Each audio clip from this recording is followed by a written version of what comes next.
giving the input, like he is asking the query, then what the output to be generated query or whatever the input have been provided by the student.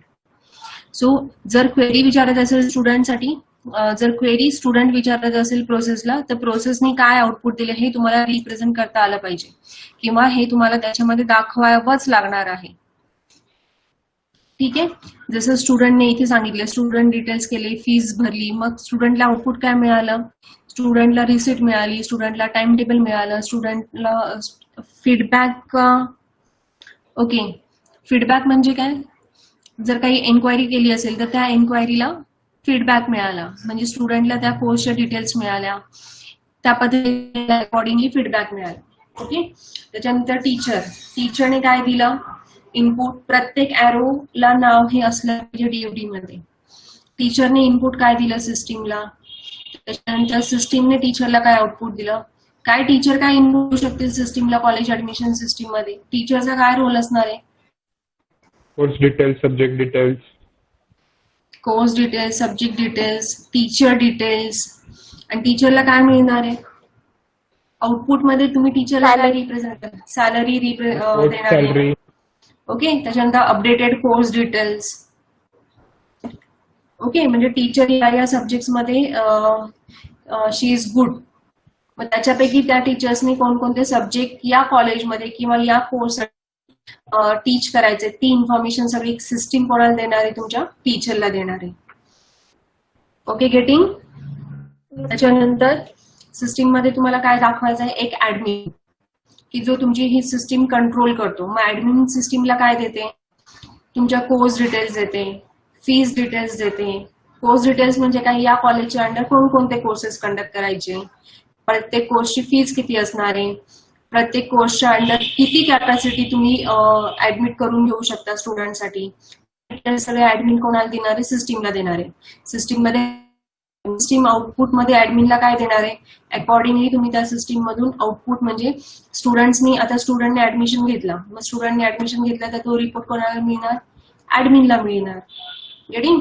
किती स्टुडंट्सने admission घेतला, त्याच्यापैकी girls आहे, त्याच्यामध्ये boys किती आहे, महाराष्ट्रीयन और the non Maharashtrian किंवा out of state किंवा आउट ऑफ कंट्री, असे प्रत्येक वेगवेगळे रिपोर्ट जे असतात ते कॉलेज लेवलला युनिव्हर्सिटीसाठी सेंड करायचे असतात. ते सगळे रिपोर्ट्स कोणाला मिळणार आहे, ऍडमिनला मिळणार आहे, आणि मग ऍडमिन त्याचं पुढचं काम करणार आहे. ठीक आहे. आता यासाठी जर सपोज आपल्याला फर्स्ट लेवल डीएफडी करायची असेल, आता ही झाली कंटेक्स्ट लेवल डीएफडी. आता याच्यानंतर असते तुमची first level DFD.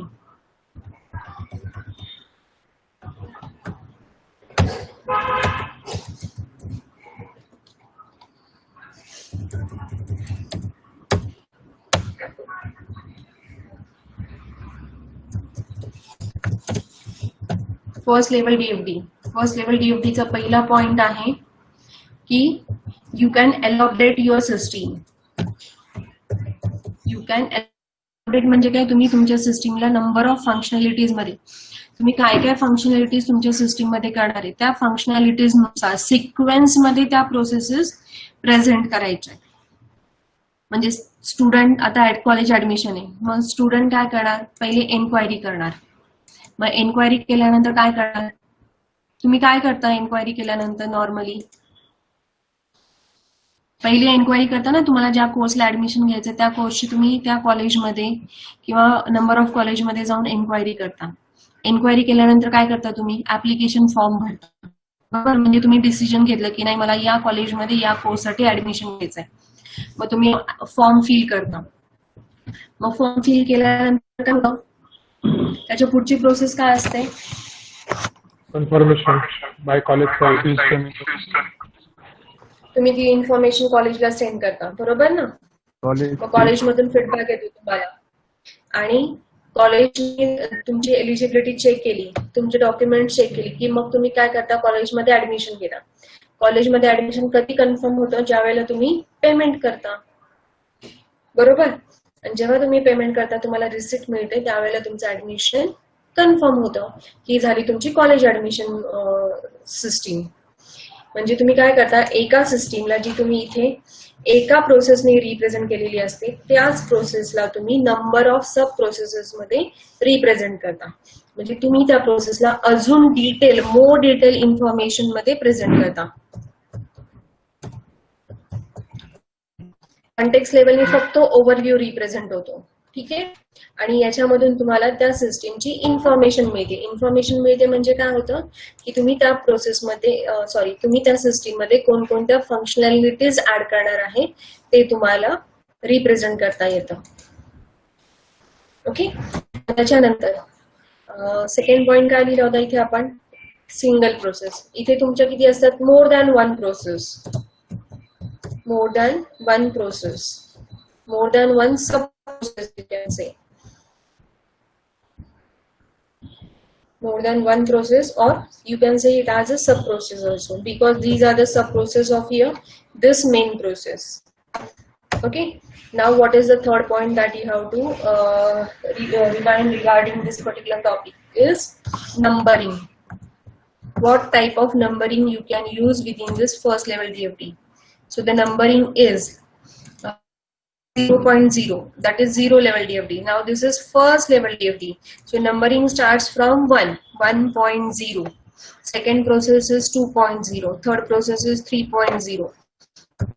Fourth process is 4.0. In this way. Okay. And what was the fourth point is here name of the process. So it depends, name of the process. Within the first level DFD. First level DFD मध्ये प्रोसेसला नाव काय देणार आहे, जे functionality तुम्ही त्या प्रोसेसला inform करणार आहे ते त्या प्रोसेसचं नाव होणार आहे.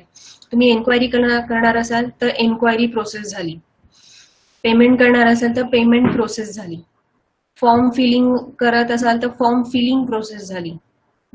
गेटिंग? समजतंय का? समजतंय का? हो मॅम. येस और नो?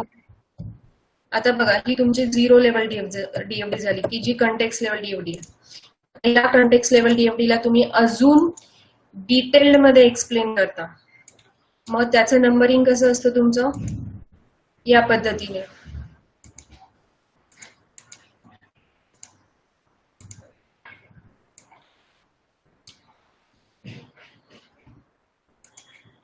नीट लक्ष द्या.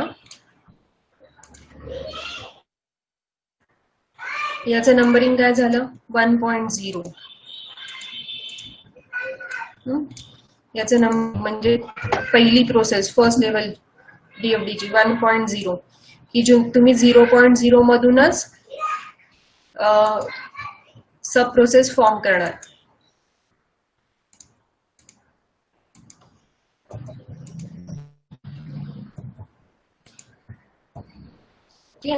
सपोज माझ्या फर्स्ट लेवल डीएफडी मध्ये 3च प्रोसेस आहेत, तर माझं नंबरिंग काय जाणार 1.0, then second process is 2.0 and third process is 3.0. या पद्धतीने.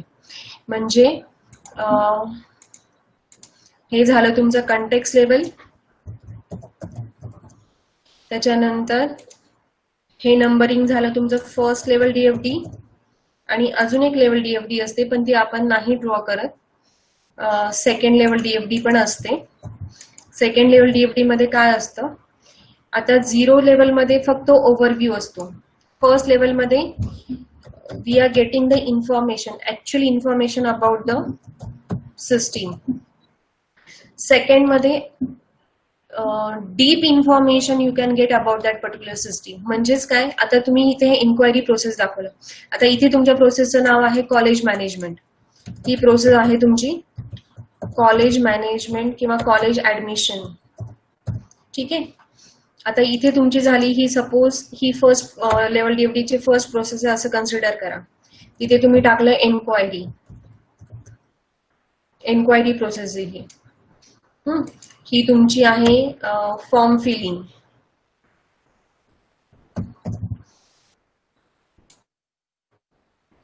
आणि इकडे तुमचं आहे सपोज कॉलेज ऍडमिशन प्रोसेस. आता सेकंड लेवल डीएफडी मध्ये काय होतं, सेकंड लेवल डीएफडी मध्ये तुम्ही फर्स्ट लेवलची प्रत्येक प्रोसेस अजून एलोबरेट करता म्हणजे अजून मोर डिटेलमध्ये तुम्ही तिला एक्सप्लेन करता, म्हणजे याच प्रोसेसला तुम्ही अजून डिवाइड करता नंबर ऑफ सब प्रोसेसेस मध्ये, की त्या सगळ्या सब प्रोसेसेस कोणाला रिप्रेझेंट करणार आहे, तुमच्या फक्त एन्क्वायरी प्रोसेसला रिप्रेझेंट करणार आहे, किंवा एन्क्वायरीच्या जर काही एकापेक्षा जास्त स्टेप्स असतील तर त्या तुम्हाला इथे एंटर कराव्या लागतील.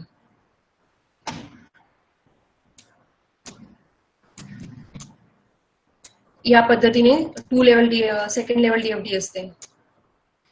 याचं नंबरिंग असतं. ही आता या ज्या तुम्ही सब प्रोसेसेस डिझाईन केलेल्या आहेत, या सब प्रोसेसेस कोणासाठी आहेत, 1.0 साठी आहेत. म्हणजे एन्क्वायरी प्रोसेसला तुम्हाला अजून डिटेलमध्ये इन्फॉर्म करायचं आहे, अजून डिटेलमध्ये तुम्हाला डीपली रिप्रेझेंट करायचं आहे ही एन्क्वायरी प्रोसेस. मग तुम्ही त्या एन्क्वायरी प्रोसेसला अजून सब प्रोसेसेस मध्ये डिवाइड करू शकता. या पद्धतीने हे सगळं असतं तुमचं सेकंड लेवलमध्ये. म्हणजे सेकंड लेवल डीएफडी जी असते ती तुमची त्या सिस्टीमची डीपली इन्फॉर्मेशन रिप्रेझेंट करते.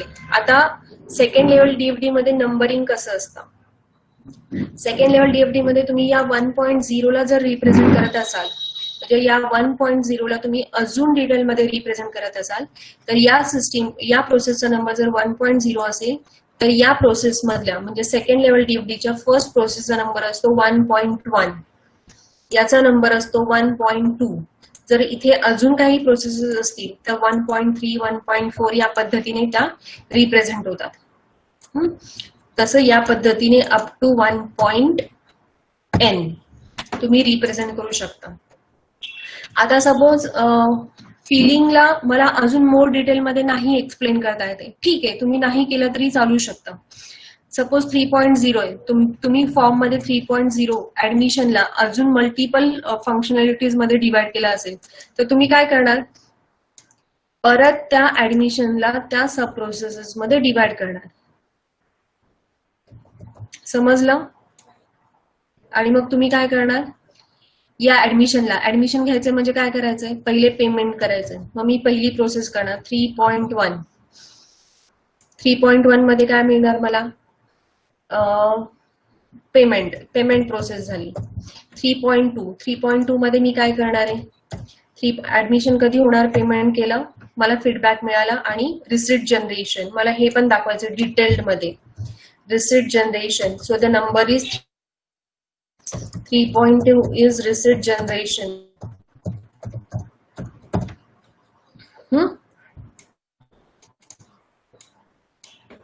म्हणजे या दोन प्रोसेस झाल्या ऍडमिशन प्रोसेसच्या, आणि ऍडमिशन प्रोसेस कोणत्या लेवलला आहे, तुमच्या फर्स्ट लेवलला आहे. समजतंय का? Yes ma'am. हो मॅम. कॉन्टेक्स्ट लेवलमध्ये फक्त ओव्हर बाहेरून तुमची सिस्टीम कशी दिसणार आहे, त्याच्यामध्ये कोण कोण रोल प्ले करणार आहे, तुम्हाला काय काय करायचंय इनपुट आणि तुम्हाला काय आउटपुट पाहिजे, हे कॉन्टेक्स्ट लेवलमध्ये. फर्स्ट लेवल काय करायचंय, step by step functionalities represent, main functionalities represent करायचे. लक्षात ठेवा, फर्स्ट मध्ये मेन फंक्शनॅलिटीज किंवा मेन प्रोसेसेस रिप्रेझेंट करायच्या. सेकंड लेवल डीएफडी मध्ये तुम्हाला काय रिप्रेझेंट करायचंय, फर्स्ट लेवलमध्ये ज्या प्रोसेसेस असतील त्या प्रोसेसेसला तुम्हाला अजून एक्सप्लेन करायचे डिटेल्ड, तर तुम्ही त्याच प्रोसेसला अजून नंबर ऑफ सब प्रोसेसेस मध्ये डिवाइड करू शकता. मग त्या प्रोसेसेसला नंबर कसा द्यायचा, जर तुम्ही 1.0 ला एलोबरेट करणार असाल तर या प्रोसेसचा नंबर 1.0 असेल तर त्याच्या सब प्रोसेसेसचा नंबर हा 1 ने स्टार्ट होणार. मग 1.1, 1.2, 1.3, 1.4 इन दिस वे. जर तुम्ही थर्ड प्रोसेसला एक्सप्लेन करायचं असेल अजून त्याच्या सब प्रोसेसेस मध्ये, तर त्या सब प्रोसेसेसचा नंबर सिक्वेन्स मध्ये फॉलो करायचा, 3.1, 3.2, 3.3 इन दिस वे. समजलं? हो Yes ma'am. ma'am. Yes ma'am. Numbering is also very important in terms of your DFDs. First level DFD मध्ये लक्षात ठेवायचं 1, 2, 3.0, 1.0, 2.0, 3.0. सेकंड लेवल मध्ये ज्या प्रोसेसला एलिब्रेट करताय त्याला 1.1, 1.2, 1.3. सेकंड प्रोसेस जर डिवाइड करत असाल तर परत 2.1, 2.2, 2.3. in this way. Getting? Oh, ma'am. Okay. Now we'll convert this college admission system in terms of our first level DFD. That is zero. That context level DFD we will convert it into first level DFD.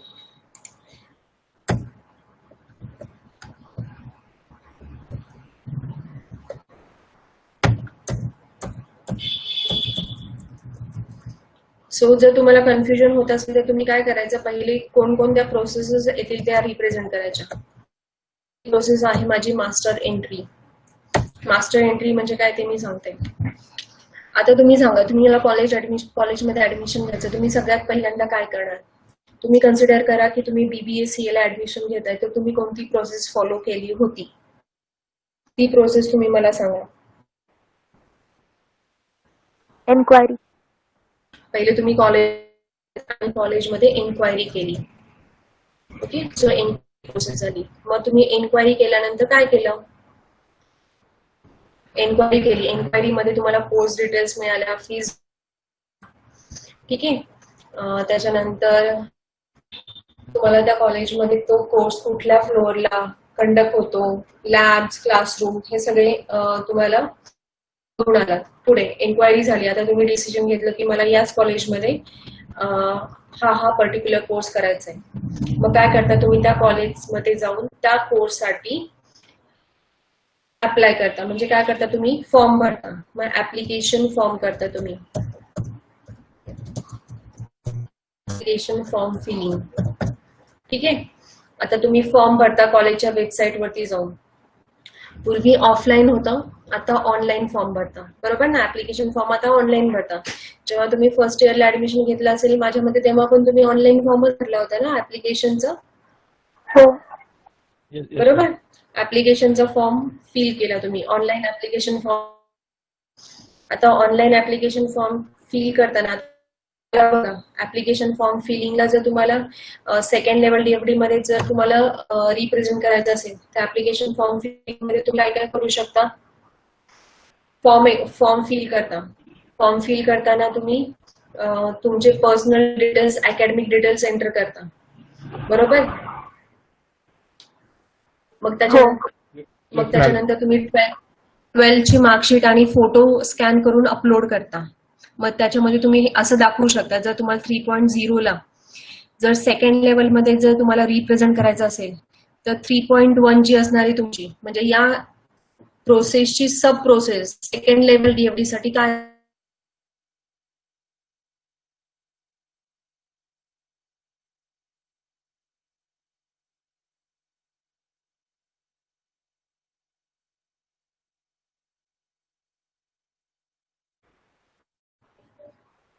Fees payment. Admission. एक तर तुम्ही त्याला असं पण नाव देऊ शकता, एक तर ऍडमिशन किंवा पेमेंट. हे पेमेंट कोणतं आहे, तुमचं कोर्सचं पेमेंट आहे, म्हणजे तुमच्या कोर्सची फी, नॉट फॉर्मची फी. जे तुम्ही ऍक्च्युअल पेमेंट करता ना कोर्सची फी पे करून. So payment is a process, admission is a process. So payment फक्त म्हणू शकता किंवा फक्त ऍडमिशन म्हणू शकता, कसंही तुम्ही म्हणू शकता. आता ऍडमिशन घेताना परत सेपरेट फॉर्म भरावा लागत नाही, बरोबर. आता तुम्ही पेमेंट केल्यानंतरची प्रोसेस काय झाली, तुमचं ऍडमिशन कन्फर्म झालं. मग कन्फर्म झाल्यानंतर तुम्हाला जर पाहिजे असेल तर तुम्ही रिसिट जनरेशन इथे पण दाखवू शकता. जर तुम्हाला नाही दाखवायचं असेल तर you can say the report generation process. Just ignore the spelling mistake. Okay. So master entry, मग enquiry, मग application form filling, मग admission घेतला. मग त्याच्यानंतर तुम्ही हे रिपोर्ट जनरेट करत.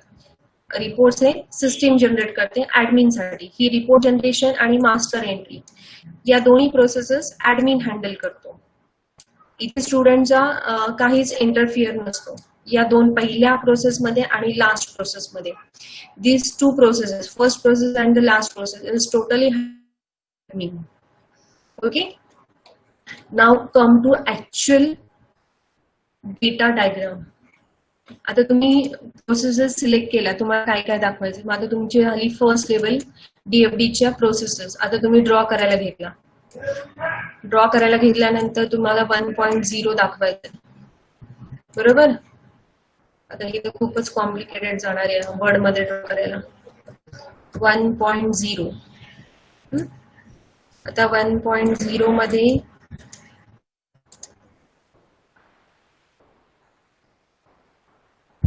Know fill line colour.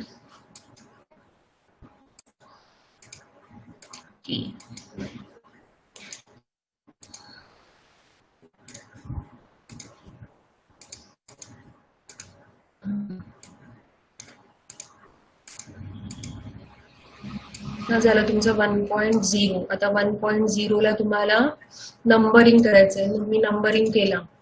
Numbering केल्यानंतर तुम्हाला एक लाईन ड्रॉ करावी लागते, सेपरेशन लाईन कंपल्सरी.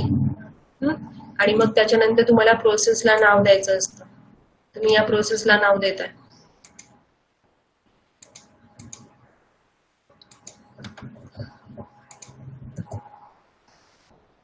हाताने ड्रॉ करणं खूप वेगळं आहे आणि या लॅपटॉप वरती ड्रॉ करणं खूप वेगळं काम आहे.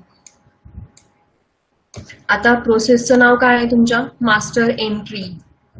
Master entry. You don't write process here. Okay, don't say master entry process because process is represented by using the circle. So there is no need to write the process. Just write master entry. Okay, billing process. Just write billing. Process will be represented by the circle. So हे झालं तुमचं master entry process. आता नीट लक्ष द्या, master entry process म्हणजे काय असतं.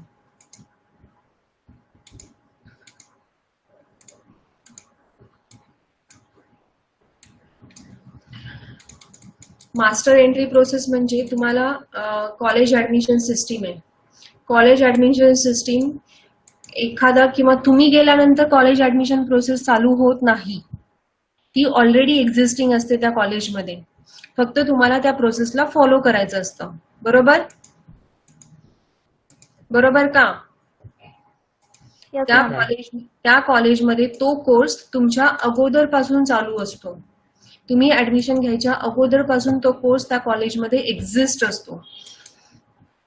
मग त्या कॉलेजमध्ये त्या कोर्सचा डेटाबेस हा ऑलरेडी आहे.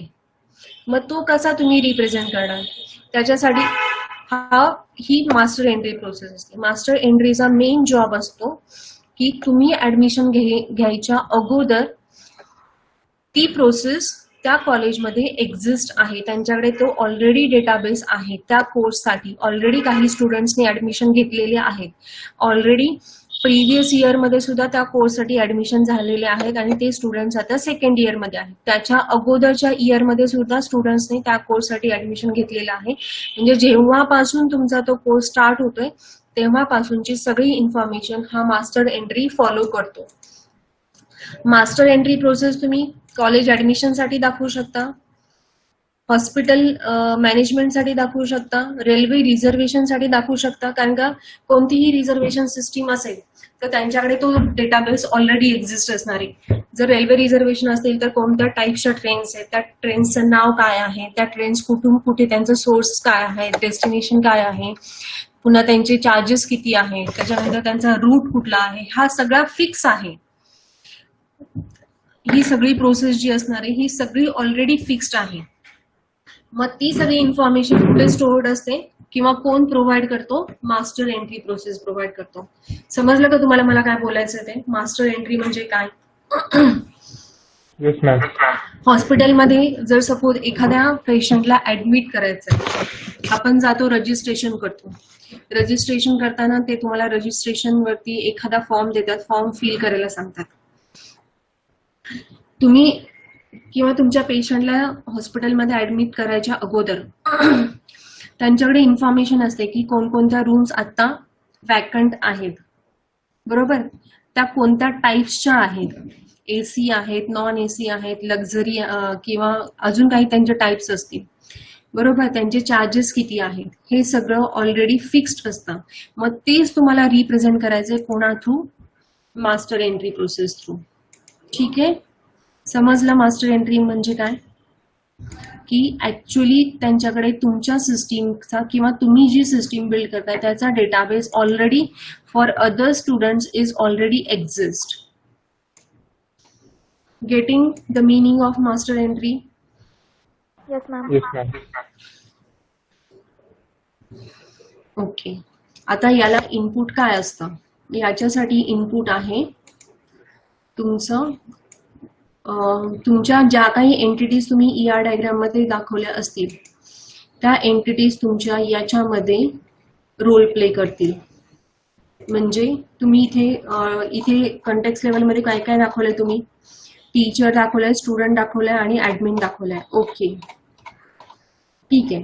मग इथे तुमचे पहिला मेन आहे ऍडमिन, त्याच्यानंतर आहे स्टुडंट आणि त्याच्यानंतर आहे तुमचं teacher.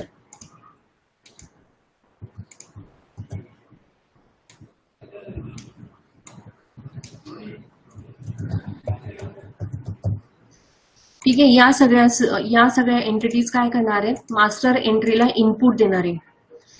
Admin input already store करून ठेवणार मास्टर एंट्रीमध्ये, म्हणजे डेटाबेसमध्ये in short. But I am not saying the database, otherwise you will get confuse की मॅडम एकदा सांगतात की पॅरलल लाईन्स डेटाबेससाठी दाखवतात, एकदा म्हणतात मास्टर एंट्री प्रोसेस दाखवायची. ठीक आहे. आता ऍडमिन आता मी इथे जर नाव देत बसले ना प्रत्येक ॲरोला तर खूप वेळ जाणार आहे. त्यामुळे तुम्ही कन्सिडर करा मी जे बोलते ते मला त्या लाईन वरती लिहायचंय. ऍडमिन काय स्टोअर करणार सिस्टीम मध्ये? कोर्स डिटेल्स स्टोअर करणार. आता ही सिस्टीम काय, मास्टर एंट्री प्रोसेस जी असते ती तुमच्या डेटाबेस सोबत कनेक्टेड असते. आता सपोज ही एक लाईन आहे, पॅरलल लाईन मला ड्रॉ करायची.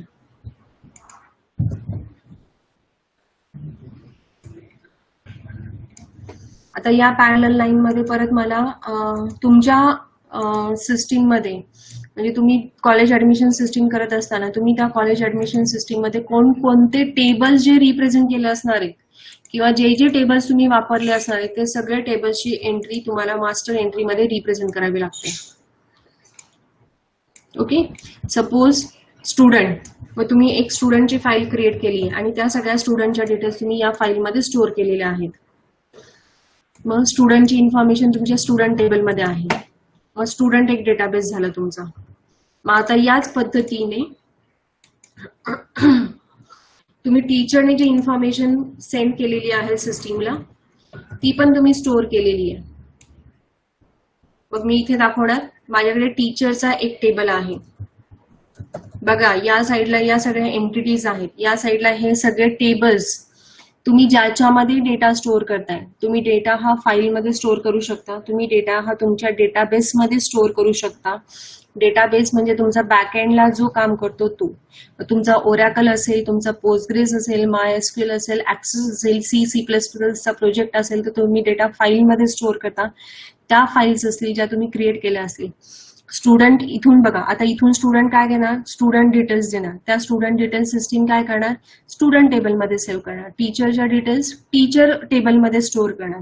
तुम्ही ऍडमिशन घ्यायच्या अगोदर त्या कॉलेजमध्ये काहीतरी टीचर्स जे असतील ते खूप वर्षांपासून काम करत असतील, तो सगळा डेटा या सिस्टीमकडे म्हणजे या प्रोसेसकडे एक्झिस्ट आहे असं मला किंवा आपल्याला या master entry process through represent करायचं असतं. त्याच्यानंतर अजून तुम्ही थर्ड टेबल क्रिएट केला असेल, थर्ड टेबलला जे नाव दिलं असेल तो तुम्ही इथे टेबल रिप्रेझेंट करू शकता.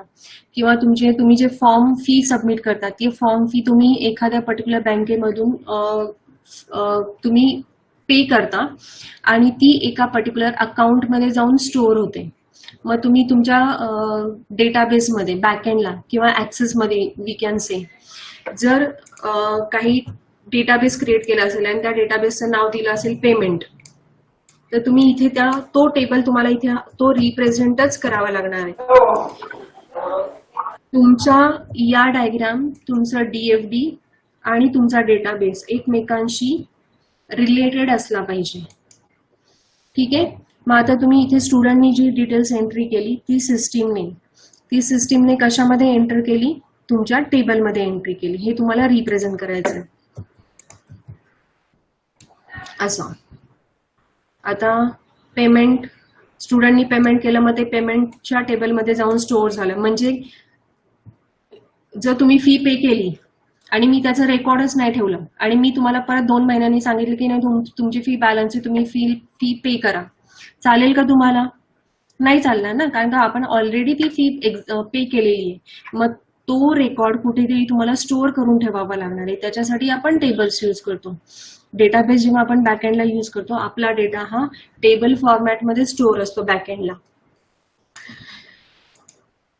कोणाची फी बॅलन्स आहे ही सगळी इन्फॉर्मेशन कोणत्या टेबलमध्ये असेल? तुमच्या पेमेंटच्या टेबलमध्ये असेल. टीचर किती वर्षांपासून जॉईन आहे, किती वर्ष एक्सपिरियन्स आहे, टीचरचं क्वालिफिकेशन काय आहे, स्पेशलायझेशन कोणत्या सब्जेक्टमध्ये आहे, ही सगळी इन्फॉर्मेशन कोणत्या टेबलमध्ये तुमच्या जाणार आहे? टीचरचा. जेव्हा तुम्ही टीचरचा फॉर्म तुमच्या सिस्टीममध्ये ड्रॉ करणार आहे, त्यावेळेला त्या टीचरच्या फॉर्मवरती जेवढ्या एंट्रीज असतील, तुम्ही टीचरला जेवढी इन्फॉर्मेशन विचारणार आहे किंवा त्या टीचरसाठी तुम्ही जे काही इन्फॉर्मेशन रीड करणार आहे, teacher ID, teacher name, teacher qualification, teacher birth date, त्याच पद्धतीचा तुमचा टेबल असला पाहिजे. टीचर टेबल तुमच्या डेटाबेसमध्ये असला पाहिजे आणि त्या डेटाबेसच्या टेबलमध्ये म्हणजे त्या टीचरच्या टेबलमध्ये टीचर आयडीचा कॉलम असला पाहिजे, टीचर नेमचा कॉलम असला पाहिजे, त्याच्यानंतर तुमच्या टीचरचा बर्थ डेट, त्याच्यानंतर क्वालिफिकेशन, त्याच्यानंतर स्पेशलायझेशन, एक्सपिरियन्स, सॅलरी, हे सगळे कॉलम जे तुमच्या फॉर्मवरती असणार आहेत ते सगळे कॉलम्स तुम्हाला टीचरच्या टेबलमध्ये असले पाहिजे, तरच तुमचा डेटा प्रॉपरली डेटाबेसमध्ये स्टोअर होणार आहे. आणि properly whenever you want to print it onto the screen, you can easily access from the database. Are you getting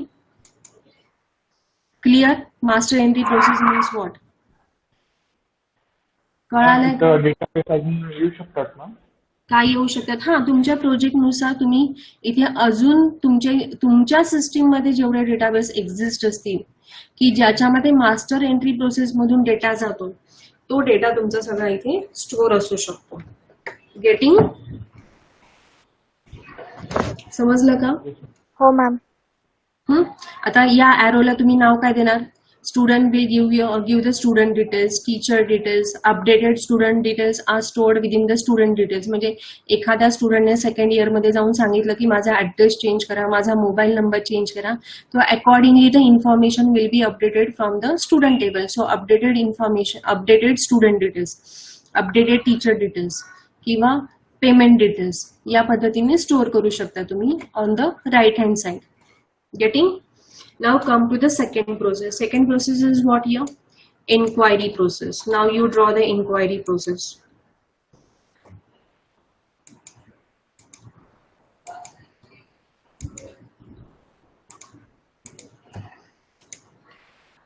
Just shortcut I am using. Okay, 1.0. Now what is the name of the second process? It must be 2.0 and the name of the process is inquiry. Don't write process because circle represents process. Okay? Inquiry. आता inquiry process कोण करतं? Input कोण देतं inquiry process ला? Who gives input? Student. Inquiry कोण करणार आहे? Student करणार आहे. Okay, student came and student is asking for the details about the course. So student is asking for the course details. So you can represent that way. Student, show the arrow. Arrow बघा कोणाकडे गेला पाहिजे? सिस्टीमला विचारतोय. Enquiry student करतोय कोणाकडे? System कडे करतोय. बरोबर? ही सिस्टीम आहे, तुमची कॉलेज सिस्टीम आहे. आता तुम्ही कॉलेजमध्ये जाता तेव्हा एन्क्वायरीला तिथे कोणीतरी स्टाफ असतो की जो तुम्हाला ती एन्क्वायरीच्या जे काही इन्फॉर्मेशन असेल तो प्रेझेंट करतो. म्हणजे तुम्ही स्टुडंट आहे, स्टुडंट एन्क्वायरीसाठी गेलेला आहे कॉलेजमध्ये. हे कॉलेज आहे तुमचं. कॉलेज ही सिस्टीम रन करतोय, त्यामुळे ही प्रोसेस सुद्धा तुमचा कॉलेजचा ऍडमिन असेल तो हँडल करणार आहे. मग ऍडमिनच्या अंडर तुमचं कोणी येऊ शकतं, मग तुमच्या ते कॉलेजचा स्टाफ असू शकतो, टीचिंग स्टाफ असू शकतो, नॉन टीचिंग स्टाफ असू शकतो, किंवा अकाउंट सेक्शन मधला स्टाफ असू शकतो, कोणी असू शकतो फॉर एक्झाम्पल. ठीक आहे. आता एन्क्वायरी, आता स्टुडंट काय करणार आहे, काय डिटेल्स विचारणार आहे, तो स्टुडंट काय डिटेल्स विचारणार सांगा मला. एन्क्वायरी, जेव्हा तुम्ही एन्क्वायरीला जाणार तेव्हा स्टुडंट कोणकोणती इन्फॉर्मेशन विचारणार. Course duration, fees. Course duration. Okay. So मी फक्त थोडासा हा ॲरो आहे ना स्ट्रेट ड्रॉ करते, म्हणजे मला त्याला नाव व्यवस्थित देता येईल. आता याच्यासाठी तुम्ही काही बिल्ट-इन सॉफ्टवेअर असतील तर तुम्ही ते यूज करू शकता. अदरवाइज वर्ड मध्ये ड्रॉ करणं is very, it's not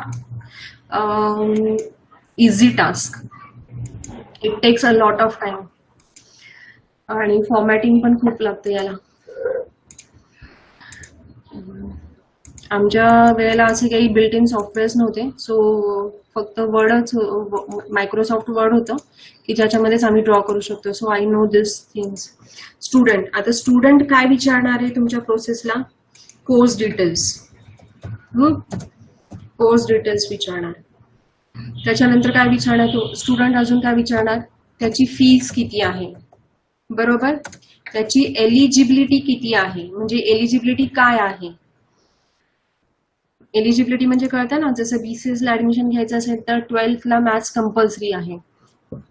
BBSE ला ऍडमिशन घ्यायचं असेल तर सायन्स आणि कॉमर्स ह्या दोन्ही स्ट्रीमचे स्टुडंट्स अलाउड आहेत. पण BCS ला ऍडमिशन घ्यायचं असेल तर compulsory only science with maths eligibility आहे. BCS सायन्सला घ्यायचं असेल तर only science students, maths is optional, म्हणजे असलं तरी चालेल, नसलं तरी 12th ला मॅथ्स असेल नसेल तरी okay, he is eligible for admission. So तुम्ही ती एलिजिबिलिटी विचारणार, म्हणजे या डिटेल्स तुम्ही सिस्टीम कडून घेणार. मग सिस्टीम काय करणार, सिस्टीमला डेटा कुठून मिळणार, या तुमच्या ज्या काही डिटेल्स असतील. आता बघा इथे याच्यासोबत ही तुमची सिस्टीम आहे, जो ऍडमिनने किंवा तुमच्या कॉलेजचा जो कोणी मॅनेजमेंट किंवा जे कोणी ऑथराइज पर्सन्स असतील त्यांनी ही बनवलेली आहे. मग त्यांनी सगळ्या कोर्सच्या डिटेल्स सुद्धा ऍडमिनने एक कोर्स फाईल बनवलेली आहे. जसं तुमचं तुम्ही कोर्स इन्फॉर्मेशन घेणार त्या पद्धतीने एक कोर्स फाईल असणार आहे, त्या कोर्स फाईल मधून तुमच्या सगळ्या डिटेल्स येणार आहेत. मग एन्क्वायरीला ही सिस्टीम काय चेक करणार, कोर्समध्ये COURSE कोर्स डेटाबेस मध्ये जाणार, असं तुम्हाला रिप्रेझेंट करायचंय. म्हणजे स्टुडंटने एन्क्वायरी केली, स्टुडंटने एन्क्वायरी केल्यानंतर या कोर्सचा तुम्ही टेबल ओपन करणार, असं तुम्हाला अज्युम करायचं असतं. आता कोर्सचा टेबल, जेव्हा तुम्ही कोर्सचा टेबल क्रिएट करणार, एक मिनिट फक्त मी इथे दाखवते न्यू मध्ये. आता इथे मला कोर्स टेबल आहे, ठीक आहे. या कोर्स टेबल मध्ये तुमचं काय असणार आहे, number of columns 4, 2 rows. Okay, तुमचा कोर्स आयडी असणार आहे. ओके, त्या कोर्सचं नाव असणार आहे. कोर्स, आता त्या कॉलेजच्या अंडर तुमचा एकटाच कोर्स नाहीये, नंबर ऑफ कोर्सेस असतात. मग तुम्ही त्या कोर्सचा आयडी स्टोअर केलेला असतो कोर्स टेबलमध्ये, कोर्सचं नाव स्टोअर केलेलं असतं, त्याची एलिजिबिलिटी स्टोअर केली असेल त्या कोर्सची, त्याच्यानंतर तुम्ही त्या कोर्सची फीस स्टोअर केली असेल, अजून काही इन्फॉर्मेशन स्टोअर करू शकता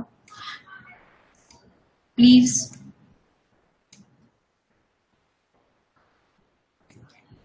Is the second screen visible whatever I am typing? No, ma'am. No, ma'am. Okay, good. मग सांगणार कधी मला,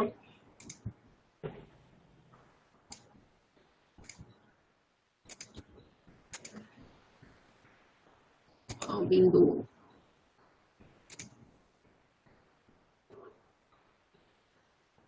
Okay, I will share the screen so it will be easy. This document 2. Now is it visible? Yes, ma'am. Yes, ma'am. Okay, बघा course table तुम्ही create केला database मध्ये, त्याच्यामध्ये course ID टाकला, कोर्स नेम टाकला, एलिजिबिलिटी टाकली, fees टाकली, अजून काय टाकणार तुम्ही याच्यामध्ये, Duration. काय काय, Duration. ड्युरेशन. ड्युरेशन म्हणजे तो किती 3 इयर्सचा आहे, 4 इयर्सचा आहे, 2 इयर्सचा कोर्स आहे, बरोबर ना. जसं MCS असेल तर 2 इयर्स ड्युरेशन, आपले BCS BC असतील तर 3 इयर्स ड्युरेशन, इन दिस वे. मग कोर्स आयडी तुमचा 101 आहे. कोर्सचं नाव आहे BCS. एलिजिबिलिटी आहे 12th with maths compulsory with minimum 40%. Fees is 50,000. Okay. Duration 3 years. Next second course तुमच्या कॉलेजच्या अंडर कोणता रन होतो? BCA. Next eligibility 12th. Okay. Fees 48. Next duration is again 3 years. Next 103 is BBA or BBA CA. Eligibility 12th. Science with commerce is eligible. Fees 45. Duration 3 years. 104 is animation. Okay, आता हे तर सगळे आपल्या डिपार्टमेंटचे courses घेतले मी. 12th I think science eligibility compulsory. Fees 70,000. Duration 3 years. Next 105 is MCS. Next duration eligibility BCS pass out. Fees 70,000. Duration 2 years. Okay. Next 106 MCA science or MSc Tech, you can say. MSc Tech is the new course. Okay. Eligibility BCS or BCA, the students are eligible. Fees 67. Duration 2 years. And one more course is there. 107 is MSc IT. Eligibility BCS, BCA, BBA, CA, we can say. Fees is 65. Duration is 2 years. So suppose under my college these are the courses that we conduct. Okay.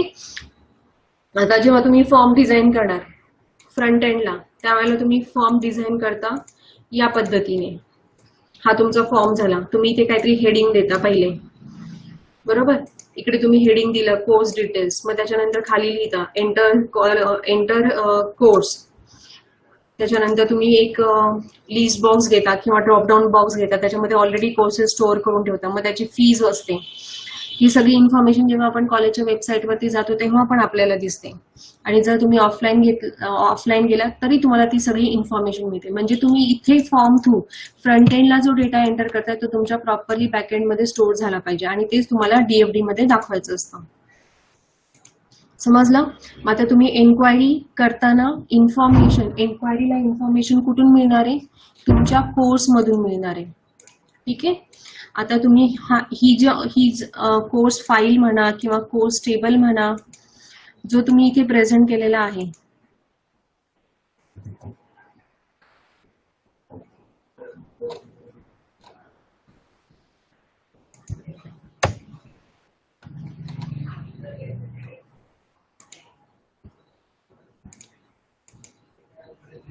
एक minute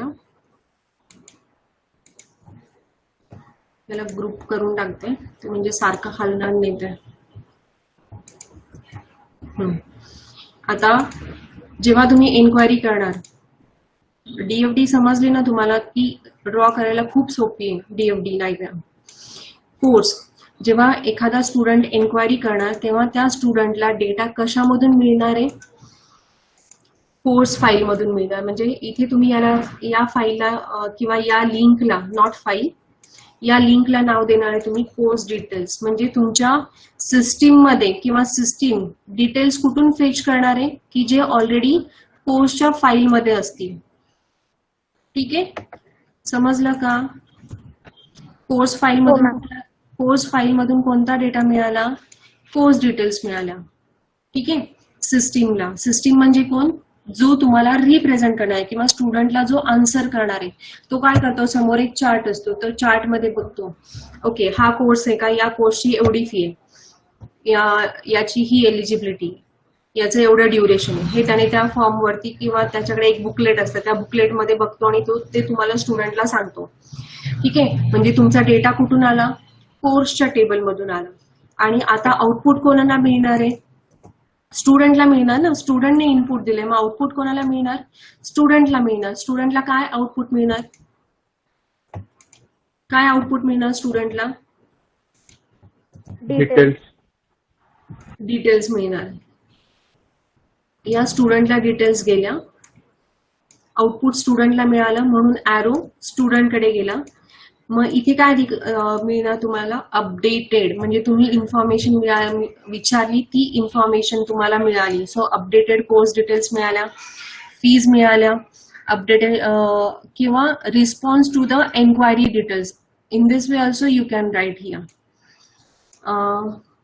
response to enquiry details मिळाल्या. अजून कोणाला काही input मिळत आहे का, अजून कोणाला काही इनपुट मिळत आहे का, कोणी काही आउटपुट देत आहे का, येस और नो. तुम्हाला कळतंय का मी काय सांगतेय ते. हो मॅम. आता मला सांगा, एन्क्वायरी प्रोसेसमध्ये अजून कोणी ऍक्टिव्ह आहे का, की तो दुसरा काहीतरी अजून रोल प्ले करतोय आणि जे आपण डायग्राम मध्ये ड्रॉ करायला राहिलं असेल किंवा विसरलं असेल असं तुम्हाला काही वाटतंय का. कारण का बघा, डायग्राम ड्रॉ करताना प्रत्येकाचा पॉइंट ऑफ व्ह्यू हा वेगळा असतो. फक्त मी तुम्हाला काय सांगितलं, तुमचा पॉइंट ऑफ व्ह्यू जसा तुम्ही प्रेझेंट केला आहे तो तुम्हाला एक्सप्लेन करता आला पाहिजे आणि तो समोरच्याला पटवता आला पाहिजे. गेटिंग. त्यामुळे तुमच्या पॉइंट ऑफ व्ह्यूने सांगा की तुम्हाला अजून एन्क्वायरी प्रोसेसमध्ये काही मिळणार आहे का. आता बघा, जेव्हा तुम्ही येस राईट हँड साइडला वरती कोर्स आहे तो इथं रिलेटेड आहे का 2.0 मध्ये. हा, आपल्याला इन्फॉर्मेशन कुठून मिळाली, कॉलेजने सगळी इन्फॉर्मेशन कोर्स फाईल मध्ये किंवा कोर्स टेबल मध्ये स्टोअर केलेली आहे. स्टुडंट कुठला ॲरो बाळा, आता मी इथे फक्त ॲरो ड्रॉ करायला विसरलीये. हा, तो टुवर्ड्स कोर्स येणार का टुवर्ड्स सिस्टीम येणार. इथे येणार ना, सिस्टीमने स्टोअर केलाय ना तो डेटा कोर्स फाईल मध्ये, आपण नाही स्टोअर केलाय. सगळं कोण करतो, कॉलेज मॅनेजमेंट ऑथॉरिटीज हँडल करते मास्टर एंट्री प्रोसेस. त्याच्यामध्ये कोणताही थर्ड पर्सनला या मास्टर एंट्रीला आणि रिपोर्ट जनरेशनला नो एंट्री असते. हा सगळा जो हे सगळे जे रेकॉर्ड्स आहेत हे सगळे कोणाकडे असणार आहेत, कॉलेजच्या ऑथराइज पर्सनकडे. That authorise person can have the access to all these details. If the person wants to modify the fees, he can go to the course table and he can update the fees. जर त्याने ठरवलं की मला अजून एखादा course launch करायचा आहे तर तो स्वतः त्या कोर्सची एंट्री त्या फॉर्म वरती करून ती एंट्री त्याच्या टेबलमध्ये ऍड होणार. गेटिंग. त्यामुळे हे सगळं जे आहे हे सगळं तुमचं ऑथराइज पर्सन जो असेल तो ते हँडल करणार आहे. आता जेव्हा तुम्ही स्टुडंटने एन्क्वायरी केल्यानंतर इथे जो एखादा स्टाफ मेंबर असेल किंवा एन्क्वायरीला जो पर्सन बसला असेल तो पर्सन काय करणार, जर त्याच्याकडे पीसी असेल तर तो त्या पीसी मध्ये जाणार. पीसी मध्ये कोर्स टेबल ला तर त्याला ऑथराइज नसेल, फक्त त्याच्याकडे काहीतरी डेटा असेल एखाद्या फॉर्मॅटमध्ये, एक्सेल फॉर्मॅटमध्ये जो स्टोअर करून ठेवला असेल तो असेल, किंवा एखादा पेज असेल आणि त्या पेजवरती सगळ्या कोर्सची इन्फॉर्मेशन लिहिली असेल.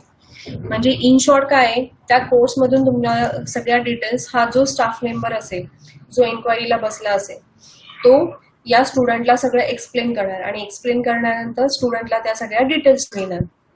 हे झालं तुमचं एन्क्वायरी प्रोसेस. आता याच्यानंतरची प्रोसेस कोणती आहे तुमची, ऍप्लिकेशन फॉर्म फिलिंग. ठीक आहे, आता तुम्ही एन्क्वायरी केली.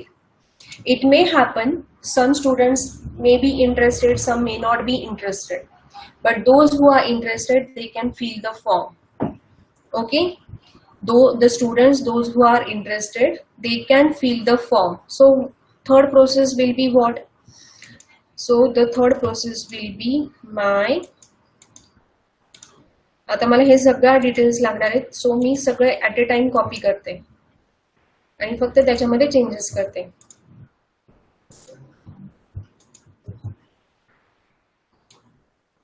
As it is.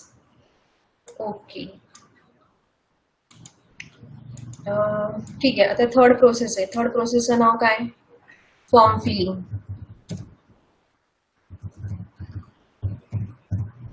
Application form. Application form fill करताय, ही प्रोसेस आहे ऍप्लिकेशन फॉर्म फिलिंग प्रोसेस. कोण करताय? स्टुडंट करतो. ठीक आहे.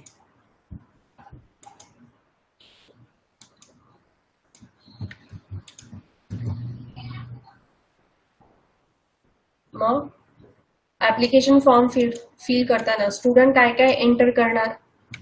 स्टुडंट डिटेल्स एंटर करणार. ठीक आहे. Student comma academic. Okay. Personal, student personal, we'll write here only. Student personal details, comma, he can enter academic details, in short details. अजून काय एंटर करणार? फोटो. त्याच्यानंतर अजून काय अपलोड करता तुम्ही? फोटो अपलोड करता आणि काय? Yes, document signature.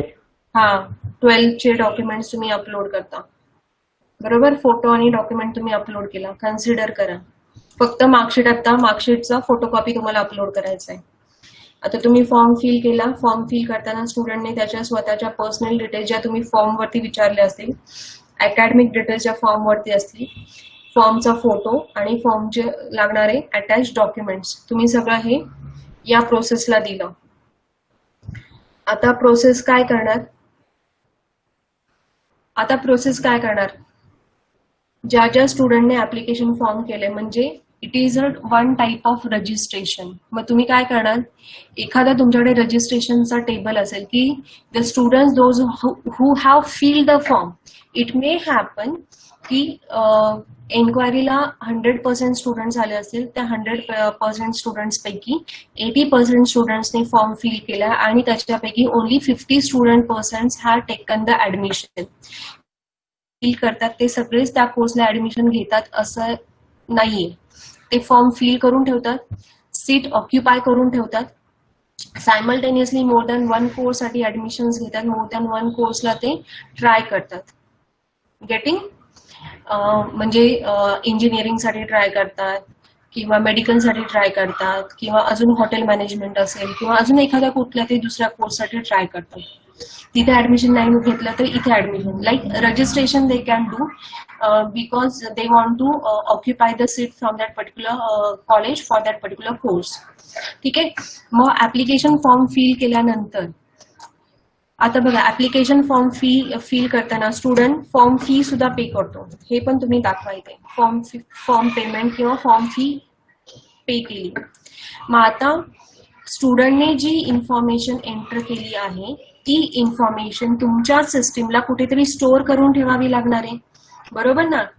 कारण का फॉर्म किती स्टुडंट्सने भरलाय त्याच्यानुसार, फॉर्म फी नुसार किती फी कलेक्ट झाली आहे, फक्त ऍप्लिकेशन फॉर्म फीची किती फी टोटल फी कलेक्ट झाली हे सुद्धा कॉलेजला मेंटेन किंवा जो तो सिस्टीम हँडल करणारा असेल किंवा ज्याचं कोणाचा अकाउंट सेक्शन मध्ये जो कोणी काम करणारा असेल त्याला ते सगळं you know that is profit loss किंवा इन आउट जे काय ट्रान्झॅक्शन्स असतील त्याचा सगळा हिशोब त्याला ठेवावा लागतो. All transactions that have been done on that particular account, त्याच्या सगळ्याचा हिशोब त्याला मॅनेजमेंटला रिप्रेझेंट करावा लागतो. मग आता तुम्ही काय करणार? स्टुडंट्सनी रजिस्ट्रेशन केलंय ते तुम्ही काय करणार? एका फाईलमध्ये स्टोअर करणार.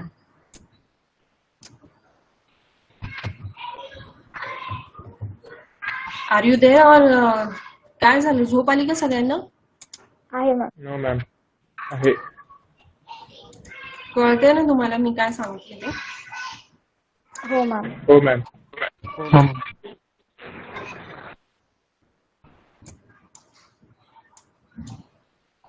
येस.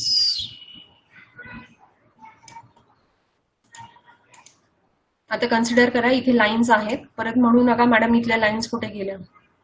ठीक आहे. आता तुम्हाला रजिस्ट्रेशन टेबल क्रिएट करावं लागेल इथे, आणि स्टुडंटने जी एंट्री केली आहे, आता बघा रजिस्ट्रेशन तुमचा आउटपुटच्या साईडला आहे, कारण का स्टुडंटने एंट्री केली आहे आणि त्या डिटेल्स ज्या स्टुडंटने एंटर केलेल्या आहेत त्या सगळ्या तुम्हाला रजिस्ट्रेशन फाईलमध्ये स्टोअर कराव्या लागतील. ठीक आहे, किंवा रजिस्ट्रेशनच्या टेबलमध्ये स्टोअर करावे लागतील. मग तुम्ही याला सिस्टीम मधून किंवा प्रोसेस मधून स्टुडंटने डिटेल्स एंटर केल्यानंतर त्या सिस्टीमच्या टेबलमध्ये स्टोअर झालेल्या आहेत. मग तुम्ही काय नाव देणार इथे? Student registration details. तुम्ही रजिस्ट्रेशन टेबलमध्ये काय स्टोअर केलंय? स्टुडंट रजिस्ट्रेशन डिटेल्स स्टोअर केलंय. ठीक आहे, या गेल्या तुमच्या रजिस्ट्रेशनच्या टेबलमध्ये. स्टुडंटला काय आउटपुट मिळालं? स्टुडंटला आउटपुट काय मिळालं? Submitted confirmation. Updated registration. आता बघा, जेव्हा तुम्ही फॉर्म फिल करता, तुम्ही सबमिट केल्यानंतर तुम्हाला काहीतरी कॉलेजचा मेसेज येतो, बरोबर ना, की तुमचा फॉर्म ऍक्सेप्ट झालेला आहे, तुमचे डॉक्युमेंट्स व्हेरीफाय झालेले आहेत. आता जर तुम्ही थर्ड इयरला ऍडमिशन घेतलं असेल ऑनलाईन, तर दिस इज द प्रोसेस की तुम्ही ऍप्लिकेशन फॉर्म भरायचा. ऍप्लिकेशन फॉर्म भरल्यानंतर कॉलेजचा मेल येणार, मग कॉलेजचा मेल आल्यानंतर तुम्ही पेमेंट करणार. मग स्टुडंटला काय मिळणार? व्हेरिफिकेशन और you can say acceptance details मिळतील. You can say whatever the student can get the output that you can write. Acceptance of application form details or the verifications of the application form details, like this you can write. I will write the acceptance of application form. म्हणजे मी ह्या सगळ्या details दिल्या, form submit केला आणि स्टुडंटला त्या कॉलेजचा व्हेरिफिकेशनचा mail आला की your form has been accepted. So acceptance details are to be received on the student side. Getting? Ma'am receipt पण भेटेल ना ऍप्लिकेशन फॉर्मच्या फीची? Okay, whatever you think you can write here. That receipt is generated and you receive that particular receipt after payment. Getting? Yes ma'am. आणि suppose तुम्ही अजून एखादा आता रजिस्ट्रेशनच्या सोबत जर एखादा अकाउंटचा टेबल जर तुम्ही घेतला असेल तुमच्या याच्यामध्ये, तर काय होणार आहे? एक मिनिट.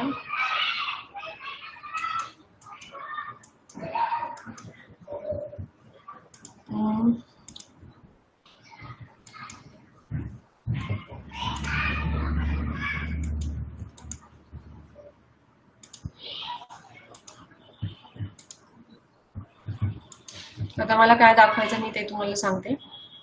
आता तुम्ही रजिस्ट्रेशन फी किंवा ऍप्लिकेशन फॉर्मची फी पे केली, ती कोणाच्या अकाउंटला जाते? तुमच्या अकाउंटला जाते का कॉलेजच्या अकाउंटला जाते? कॉलेजच्या अकाउंटला जाते ना. मग तुमच्याकडे एखादं सपोज अकाउंट टेबल असेल आणि त्या कॉलेजच्या अकाउंटमध्ये तुम्ही केलेली फी जी असणार आहे ती त्या अकाउंट टेबलमध्ये किंवा अकाउंटच्या डेटाबेसमध्ये स्टोअर होणार आहे. म्हणजे इथे काय झालं? फीज डिटेल्स किंवा फीज आणि फीज डिटेल्स, की तुम्ही पूर्ण ऍप्लिकेशन फॉर्मची फी भरली आहे का नाही भरली आहे, ह्या सगळ्या डिटेल्स काय होणार आहेत? त्याच्यामध्ये स्टोअर होणार आहेत. कशामध्ये? अकाउंटच्या टेबलमध्ये. रजिस्ट्रेशनमध्ये त्या स्टुडंटच्या रजिस्ट्रेशन डिटेल्स स्टोअर होणार. अकाउंटमध्ये, कॉलेजच्या अकाउंटमध्ये तुम्ही जे पेमेंट केलेले ते सगळं, ते पेमेंट कशामध्ये ऍड होणार आहे? तुमच्या अकाउंट टेबलमध्ये ऍड होणार आहे. ठीक आहे, या पद्धतीने तुम्ही दाखवू शकता. आता कोणकोणती प्रोसेस राहिली आपली? ऍडमिशन प्रोसेस आणि रिपोर्ट जनरेशन प्रोसेस. ठीक आहे, so that process also will take some time. So can we continue this tomorrow? Yes, ma'am. Okay, ma'am. So, but have you got an idea that is how to represent the DFDs? It's not that much difficult that you think. Just think step by step. Okay? Yes, ma'am. Yes, ma'am.